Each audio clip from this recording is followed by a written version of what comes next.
Welcome to the deep dive. If you've ever lost yourself completely in a task, whether it was painting, playing an instrument, or maybe just finally wrangling a complex spreadsheet, you know the feeling we're chasing today. Oh, absolutely. Our mission is to plunge into what might be the single most desirable mental state on Earth. Mihaly Csikszentmihalyi's concept of flow.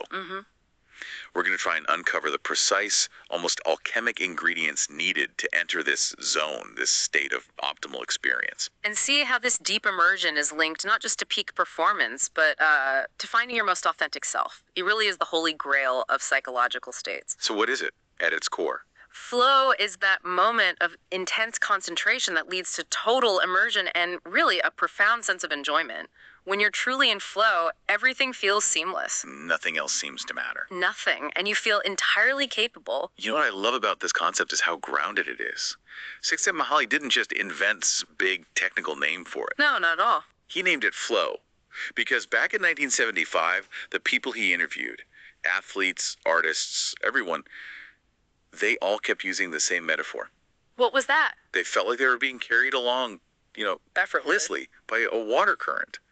It suggests this underlying ease, even when the task itself is really difficult. That underlying ease is absolutely the key to understanding the core precondition for it. Right. Flow is an individual, it's a subjective experience, but it only happens when a very specific psychological condition is met. You have to achieve a moderate, sort of optimal level of psychological arousal. And that happens when the challenge of the activity is perfectly balanced with your own skill level. Exactly. It's not enough to just be busy. You can be busy and bored or busy and completely overwhelmed. I always think of it like learning to drive a stick shift. Oh, that's a perfect analogy. If the challenge is too low, say you've mastered driving on the freeway, you just get bored. But if your skill is too low for the challenge, like trying to parallel park on a steep hill for the first time, you get anxious. Exactly, and that distinction is so vital. Flow is that narrow channel, that optimal state right in the middle, where competence meets difficulty. So you're stretched, but not broken. Precisely. If your skill is way higher than the challenge, you're in the comfort zone. That leads to relaxation, maybe boredom.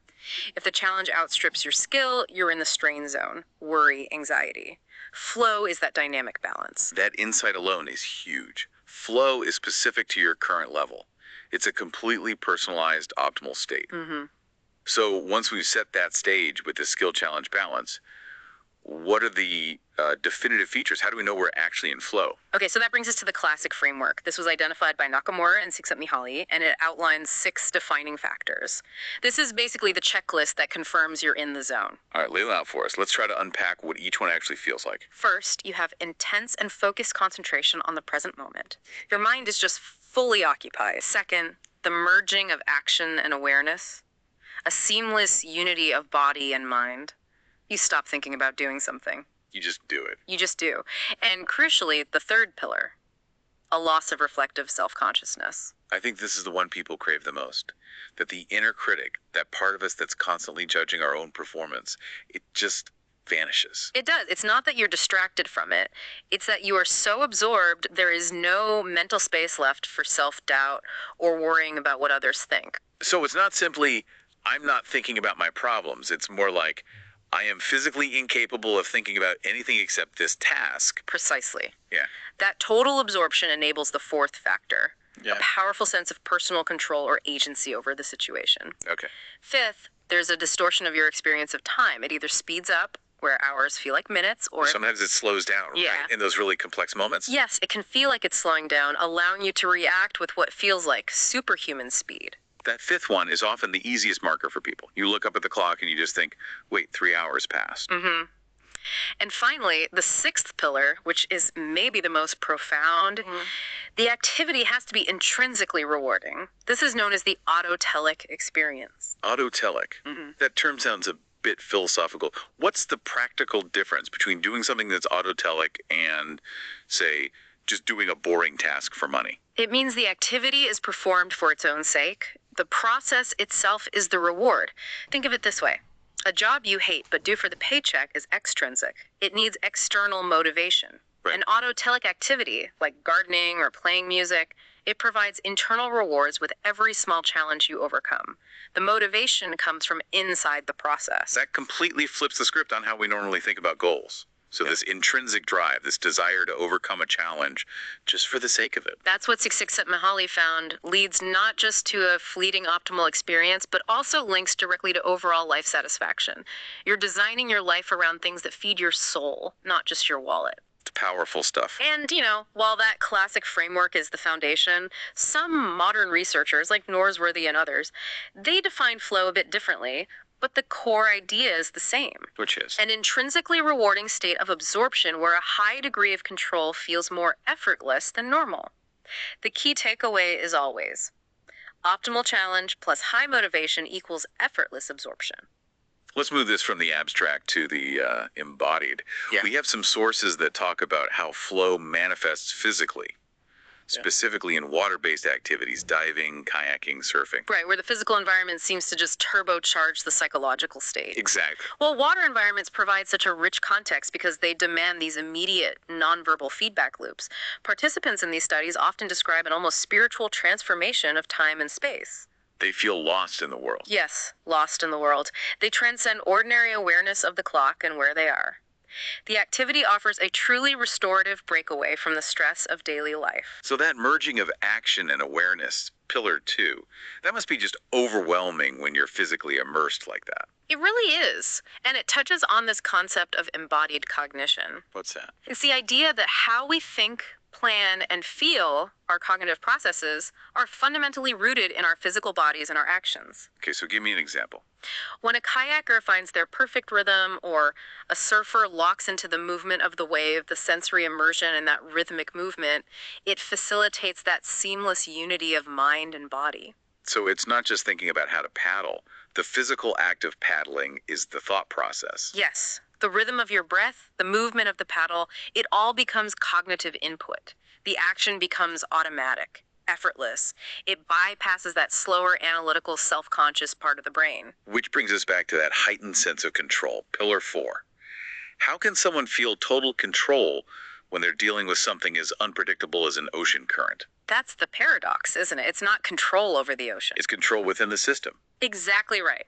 This sense of control covers 3 things. First, the precise regulation of your own body maintaining balance while surfing. Second, adapting to the environment, adjusting your breathing to water pressure as a diver. And the third? And most crucially, the modulation of your own psychological states, maintaining calmness to cope with the challenges as they come at you. That modulation is the definition of competence under duress. Yeah. We have that incredible quote from a diver in the source material.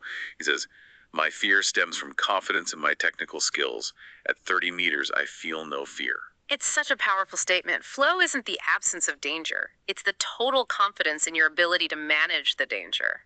The fear isn't gone. It's been utilized. It's become intense focus instead of paralyzing panic. The diver's skill meets the incredible challenge of the depth. And that's what allows them to enter that deep state of absorbed control. Okay, so far we've mostly discussed flow as this solitary individual experience.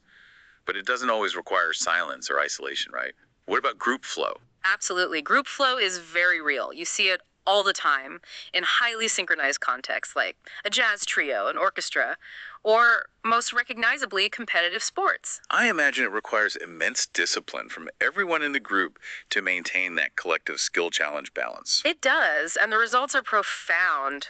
There was a study on elite NCAA Division I athletes, and 94% of them described their flow state as a merging of action and awareness as feeling effortless and automatic. When a basketball team just moves the ball without conscious thought, that's what we're talking about. That's group flow. It's like a collective high cognitive efficiency, almost a hive mind at peak performance. There's that amazing anecdote from the former GP rider Wayne Gardner. Oh, yes. Yeah. After his victory at the Australian Grand Prix, he described it as an above-body experience, saying he could see himself racing via remote control. That complete sense of automatism, of effortlessness. That's the hallmark. And it's achieved through that high cognitive absorption, whether you're alone or with a perfectly synchronized team. This brings us to a really crucial element, the growth principle.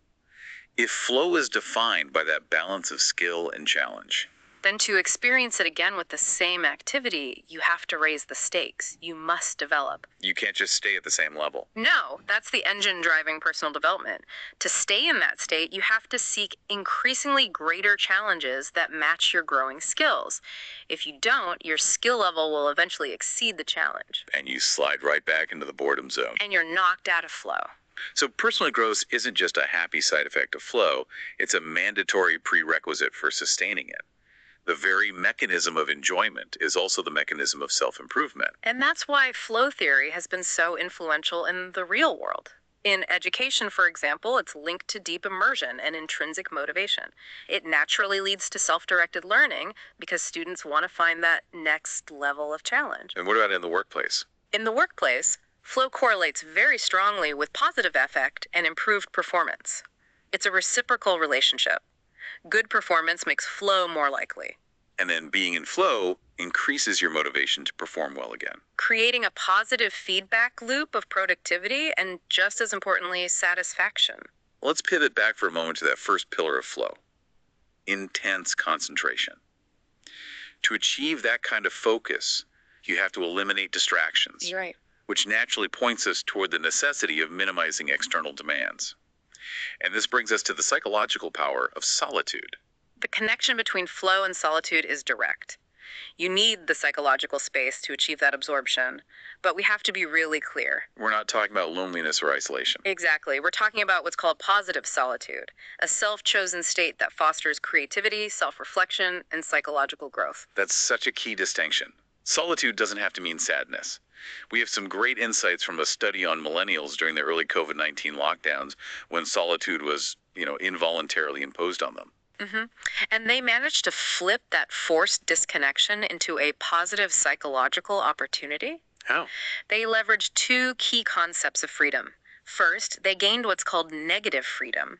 This is the freedom from external demands. So freedom from the burden of having to perform socially. Specifically, the need to play context-specific roles for their boss, their friends, their family. It created this essential space to breathe. They weren't spending all that energy performing the right version of themselves for every situation. They just got to stop. Exactly.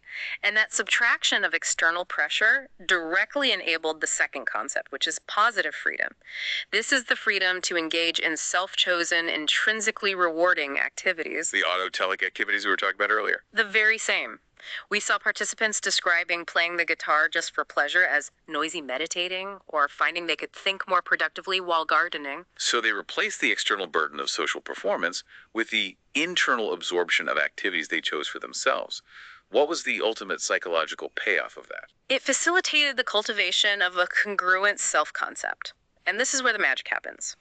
They started aligning their inward cognitive beliefs, who they truly believe they are, with their outward behaviors and actions. And the outcome of that alignment. A heightened sense of authenticity and well-being.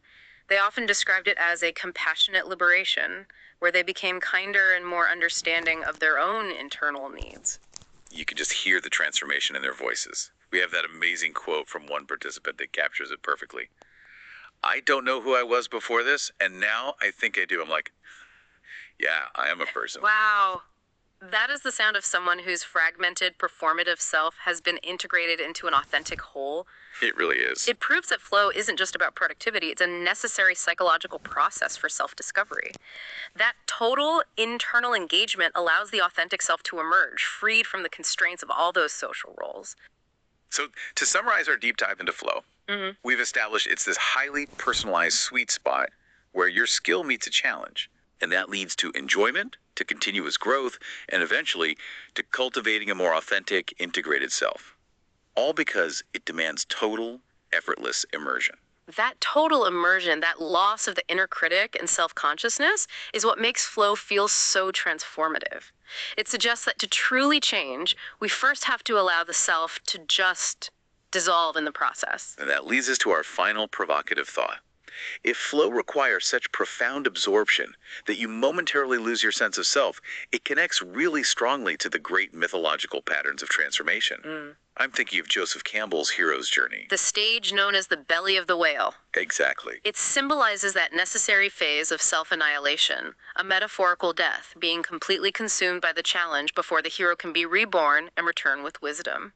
And flow's requirement for total, effortless immersion, the annihilation of that inner doubting critic, it mirrors that step perfectly. You have to lose yourself to find yourself. So we encourage you, our listener, to consider what challenges in your life are demanding that you metaphorically enter that belly of the whale. What task requires you to fully immerse yourself, lose your ego, and emerge transformed with the clarity and wisdom that only flow can provide? The optimal experience is waiting just past the threshold where the challenge feels almost too great, but your skills are perfectly ready to meet it. Go find that balance. That is the perfect send-off. Thank you for joining us for the deep dive. We'll catch you next time.